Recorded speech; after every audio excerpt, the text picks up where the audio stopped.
Bore da, a chroeso unwaith eto un haddoliad ar y bore Sul newydd yma.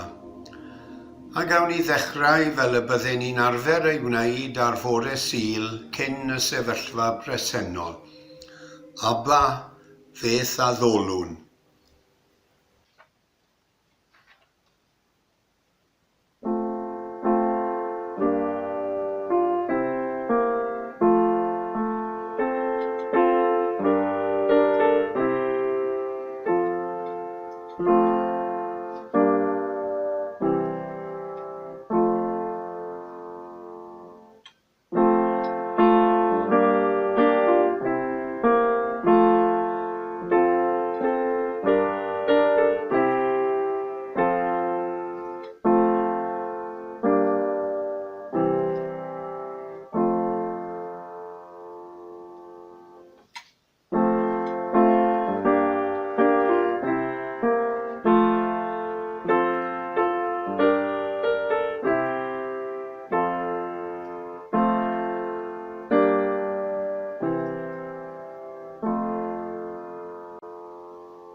Rhif ein hemyn cyntaf yw 300, emyn o waith Robert ap Gwilym Ddu ar y dôn Dominus Regit Me.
Fe ddaw ein darlleniad y bore yma o lyfr yr actau, pennod 9, hanes trwyedigaeth Saul. Yr oedd Saul yn dal i chwythu bygythion angheuol yn erbyn disgyblion yr arglwydd, ac fe aeth at yr archoffeiriad a gofyn iddo am lythyrau at y synagogau yn Damascus, fel os byddai'n cael hyd i ryw rai o bobl y ffordd yn wir neu'n wragedd a gallai ei dal a dod â hwy i Jerusalem.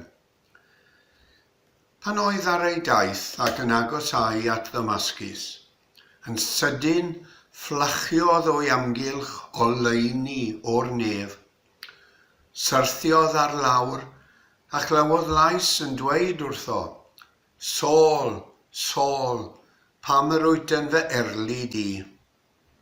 Dywedodd yntau, pwy wyt ti, arglwydd? Ac meddai'r llais, Iesu wy fi, ar hwn yr wyt ti yn ei erlid. Ond cod, a dos i mewn i'r ddinas, ac fe ddywedir wrthyt beth sy'n rhaid i ti ei wneud.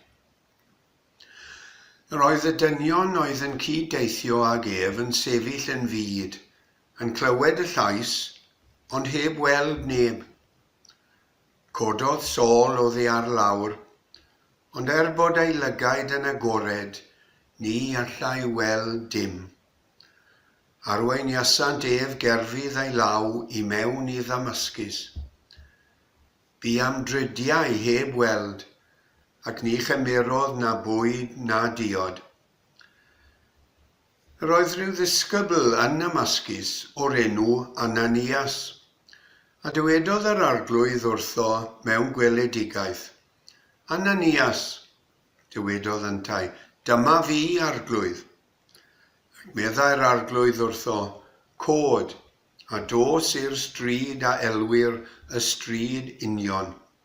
A gofyn yn hi Judas am ddyn o Darsys o'r enw Saul, cael hyd iddo yno yn gweddio.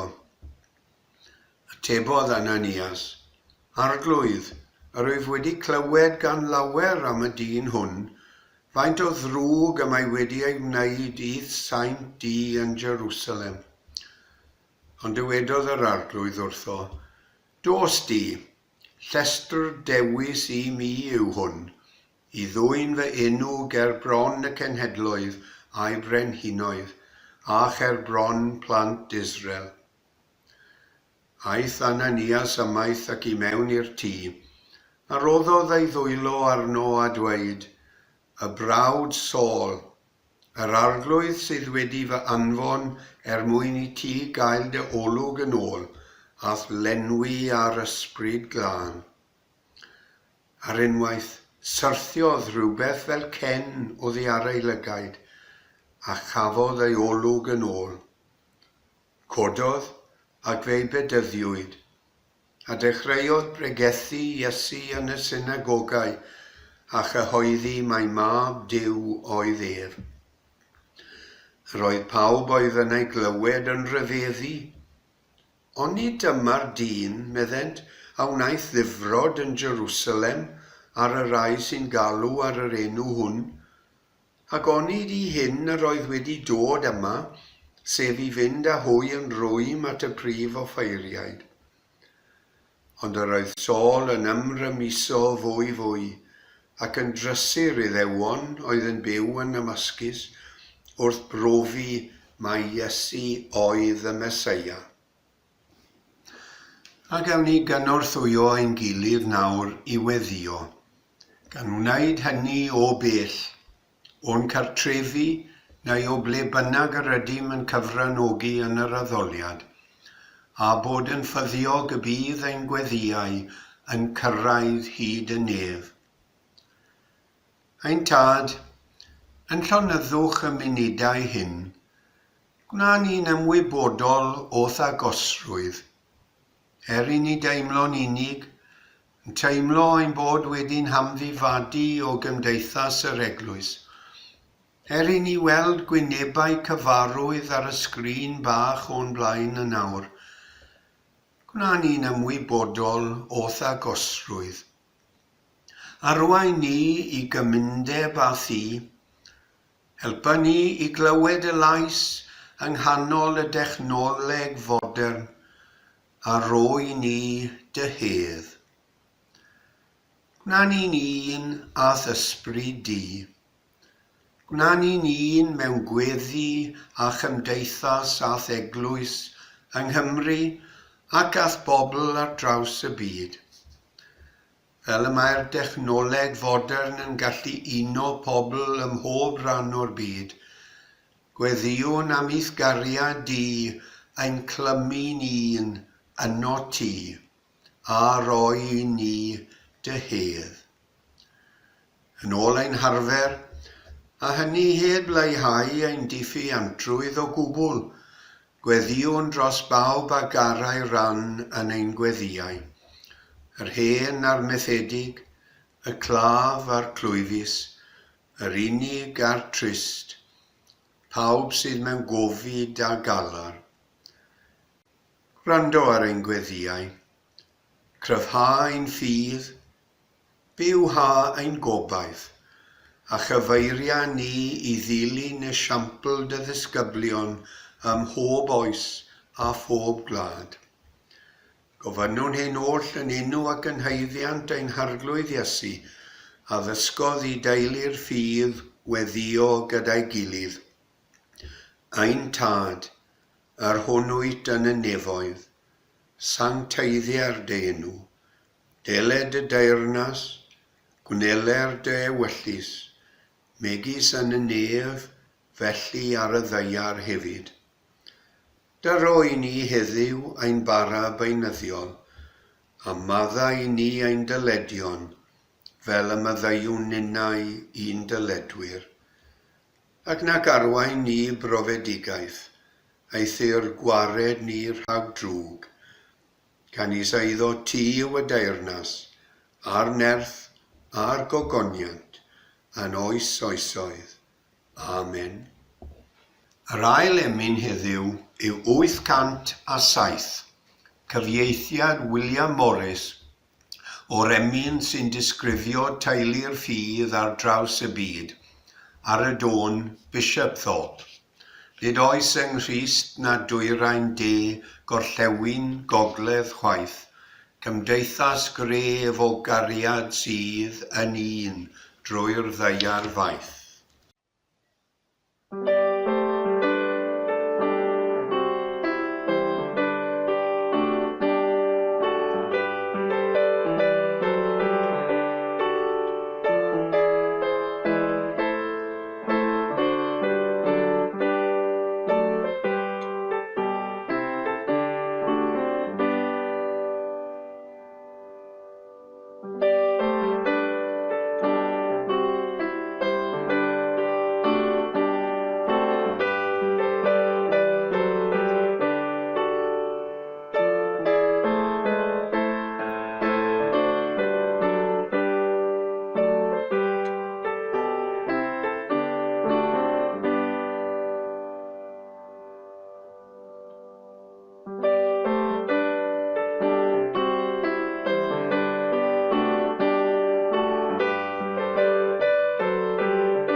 Byddwn yn edrych am ychydig o funudau y bore yma ar hanes a gwaith Saul neu Paul.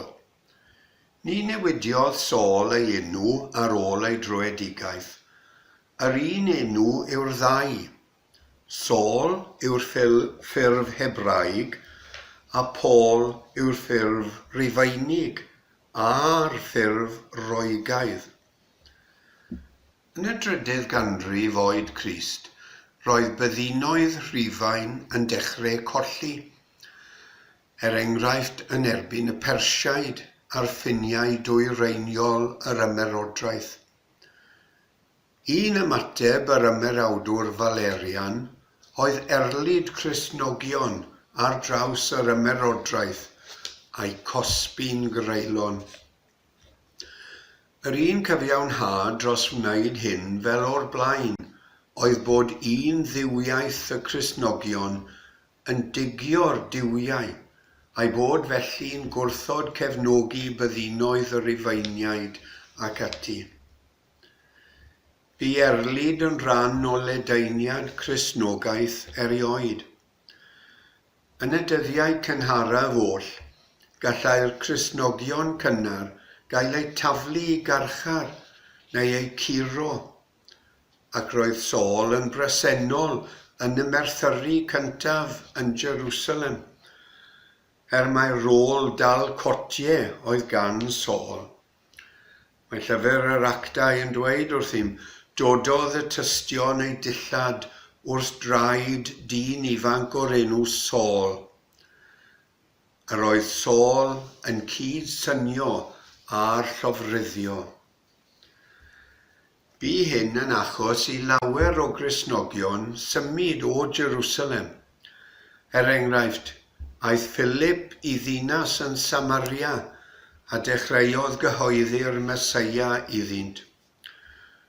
Yr oedd rai wedi teithio cyn belled a Phenice a Cyprus ac Antiochia. Yn Antiochia buon nhw'n pregethu wrth y Groegiaid, a mawr oedd y nifer a ddaeth I gredu. Dyma'r eglwys yn Jerusalem yn anfon Barnabas, dyn da yn llawn o'r ysbryd glân ac o ffydd, i Antiochia. Aeth yntau i Darsus i geisio Saul a dod ag ef i Antiochia. Am flwyddyn gyfan, meddai'r gair, cawsant gyd ymgynnull gyda'r eglwys a dysgu cryn dyrfa. Ac yn Antiochia yroddwyd yr enw Cristnogion i'r disgyblion am y tro cyntaf. Rydyn ni'n gwybod mai yn Tarsus y cafodd Saul ei eni, yn fab i ddyn o lwyth Benjamin. Roedd ei dad yn Pharisead ac yn ddinysydd Rufeinig, a daeth Saul i fod yn Pharisead ac yn ddinysydd Rufeinig hefyd.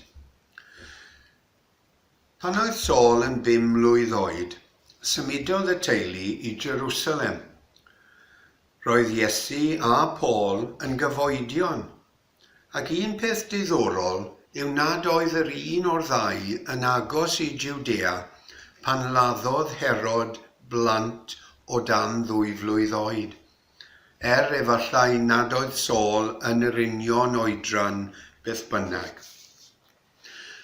Yn ddyn ifanc, byddai Saul yn erlyd dilynwyr cyntaf Iesu, ac roedd am fynd i fannau eraill i erlyd a chosbi'r Iddewon alltid hynny oedd wedi dod yn ddilynwyr Iesu. Mae ei droedigeth wedi dyddio rhwng 31 a 37 oed Crist. Mae'r llun gan Caravaggio yn dangos Saul wedi ddallu ac yn cwympo oddi ar ei geffyl. Dyw'r gair ddim yn dweud ei fod yn teithio ar gefn ceffyl. Ac mae'r llun nesaf gan Pietro da Cortona yn dangos Ananias yn adfer golwg Saul. Diddorol hefyd yw sylwi ar y tebygrwydd posib rhwng Iesu, Paul a dweder Pedr mewn rhai ffyrdd. Roedden nhw'n dod o deuluoedd annibynnol, teulu sair, teulu o bysgotwyr oedd o bosib yn ddigon llwyddiannus ac annibynnol i fod yn gallu gadael eu llongau a mynd nôl i bysgota wedi'r croeshoeliad. A gwneithurwr pebyll oedd Saul, y math o bobl oedd yn ddigon annibynnol i ddatblygu meddyliau radical a mynnu newid ac a fyddai'n herio'r status quo. Roedd yr ymerodraeth Rufeinig yn cynnig y Pax Romana i bawb a fyddai'n ifydd o ran talu gwrogaeth i Gesar neu dalu trethu ac ati. Cair heddwch ei gadw drwy godi ofn a dychryn ar y boblogaeth. Gallai'r cosbi fod yn erchyll o greulon. Enghraifft, mae sôn i Gristnogion gael eu llosgi'n fyw neu eu taflu o flaen anifeiliaid gwyllt yn yr amphitheatr, lle cael mabolgampau a rasio cerbydau eu cynnal. Oherwydd y Pax, nid amhosib oedd teithio cryn bellter mewn ffyrdd digon di-dramgwydd ond llafurus. Ac wedi ei droedigaeth, dyna wnaeth Paul wrth gwrs. Roedd modd teithio i sefydlu cymunedau o Gristnogion yn Asia leiaf ac yn Ewrop. Dymuniad mawr Paul oedd cael mynd a'i neges i'r Rhufain ei hun, a dyna wnaeth e wrth gwrs yn rhan o'i drydydd taith genhadol. Nid Paul oedd wedi sefydlu'r eglwys neu'r eglwysi yn Rhufain. Roedden nhw yno cyn iddo fe gyrraedd. Mae'n bosib mai Iddewon o Rhufain oedd yn Jerusalem adeg y Pentecost wnaeth hyn, a dyna'r reswm mae'n debyg bod ei lythyr at yr Rhufeiniaid yn wahanol i'w lythyrau eraill. Bu Paul yn garcharor yn Rhufain, ac yno y cafodd ei ladd yn ystod teyrnasiad yr ymerawdwr Nero. Yn y man lle cafodd ei ladd, cododd ei ddilynwyr gofeb iddo, ac yn ddiweddarach codwyd eglwysi ar y safle. Mae Eglwys Sant Paul y tu allan i'r muriau yno o hyd. Mae 4 basilica mawr yn Rhufain sydd wedi eu cysegru i Sant Pedr, Sant Ioan, y Santes Fair a Sant Paul. Mae'r 3 cyntaf o'r rhain yn rhan o ddinas y Vatican, ond mae Basilica Sant Paul y tu allan i furiau'r ddinas, felly'r enw Sant Paul y tu allan i'r muriau, ei fod yn berchen i'r babaeth. Mae'n ddyletswydd ar Lywodraeth yr Eidal hyd heddiw sicrhau lloches o dan y gyfraith ryngwladol i lys-genad diplomyddol o unrhyw wlad a fyddai am gael y lloches honno o fewn muriau'r eglwys. Yno mae esgyrn y tybur sy'n perthyn i Paul, ac mae nhw wedi ei profi a'i dyddio'n gywir i'w gyfnod yntau.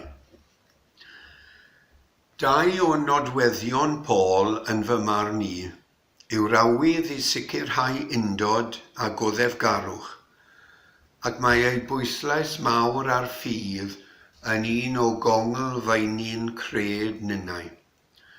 Mae ffydd, medden nhw, yn gryfach na gwybodaeth, gan fod i wybodaeth ei ffiniau, ond mae ffydd yn debyg i obaith ac i gariad yn ben agored, ac felly yn fwy o beth. Roedd Paul yn Pharisead o Iddew ac yn ddinysydd Rufeinig. Fe ddefnyddiodd ei ddinasyddiaeth Rufeinig fwy nag unwaith i'w helpu. Yn Rhufain, roedd yr un math o raniad ymhlith y Cristnogion yno, ac oedd yn Paul ei hun o bosib.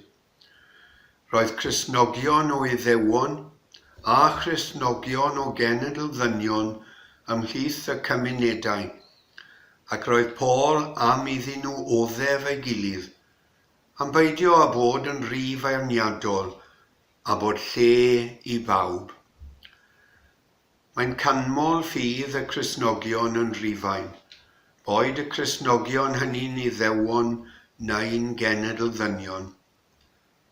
Mae'n annog gostyngeidrwydd, nid hunan gyfiawnder a bod yn ymffrostgar wrth arfer crefydd, ar y ddewid trwy ras Duw y bydd ffydd yn esgor ar gyfiawnder, a fydd yn ei dro yn sicrhau heddwch, rhyngom ni a Duw a rhyngom ni a'n gilydd. Mae'n anodd peidio â syniad am y Pax Romana fan hyn, a'r elfen dreisiol oedd iddo. Ond drwy gariad Duw yn Iesu, byddai modd sicrhau heddwch o fath arall, heddwch drwy arfer cariad ar draws y cenhedloedd. Onid oedd y dyn hunan gynhaliol, annibynnol ei feddwl, radical yn Paul a hyn yn ei feddwl, lle byddai perffaith gariad yn bwrw allan ofn, a hynny drwy ddilyn arweinydd cyfiawn a fyddai'n llefaru heddwch i'r cenhedloedd, un a aeth ar gefn asyn drwy borth i mewn i Jerusalem rai blynyddoedd ynghynt. Y ddeuoliaeth sydd yn Paul, chwilio am y tir cyffredin y bydd enghraifft, peidio ag ymrannu drwy adael i'r drwg a'r da gyd fyw a'i gilydd, nac i fendithio a melltithio gael cyd gerdded, ac un arglwydd sydd i bawb. Dyma ambell adnod o waith Paul i ni gael myfyrio arnynt. Yn rinwedd y gras y mae Duw wedi ei roi i mi, yr wyf yn dweud wrth bob un yn eich plith, am beidio ei gyfrif ei hun yn well nag y dylid ei gyfrif.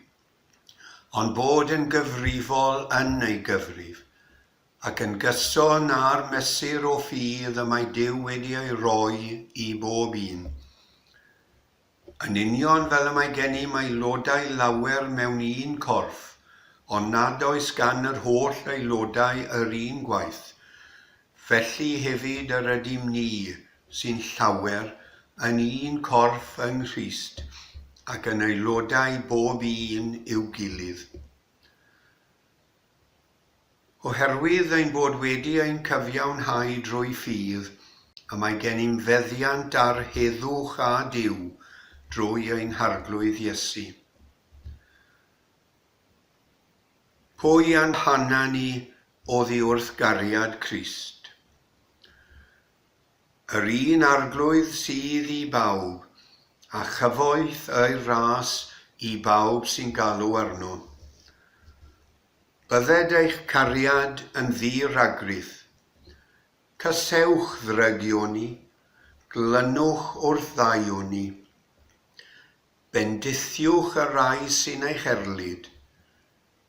Peidiwch â thalu drwg am ddrwg i neb.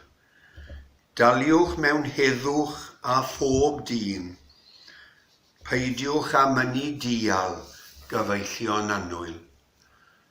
Ymrowch i gadw a rwymi'n tangnefedd yr undod y mae'r ysbryd yn ei roi. Un corff sydd ac un ysbryd, yn union fel mae'r un yw'r gobaith sy'n ymlyg yn eich galwad, un arglwydd, un ffydd, un bedydd, un Duw a thad i bawb, a thrwy bawb, ac ymhawb. A'n hymyn olaf yw 740, emyn mawr o waith S.J. Griffiths, Morswyn, sy'n dweud wrthym am sylfaen ei ffydd yntau, craig yr oesoedd, ar y dôn in memoriam. Arglwydd Iesu arwain fenaid at y graig sydd uwch na mi.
A bydded i Dduw, ffynhonnell gobaith, eich llenwi a phob llawenydd a thangnefedd wrth i chi arfer eich ffydd, nes eich bod trwy nerth yr ysbryd glân yn gorlifo a gobaith.